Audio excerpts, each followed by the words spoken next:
দ্বিতীয় একজনকে বাকি প্রদান হচ্ছে মোহাম্মদ সৌরভ, পিতা হলো মোহাম্মদ আসাদ।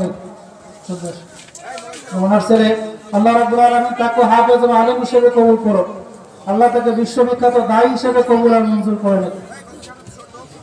চাকরি প্রদান করছেন আমাদের আজকে সম্মানিত মেহমান।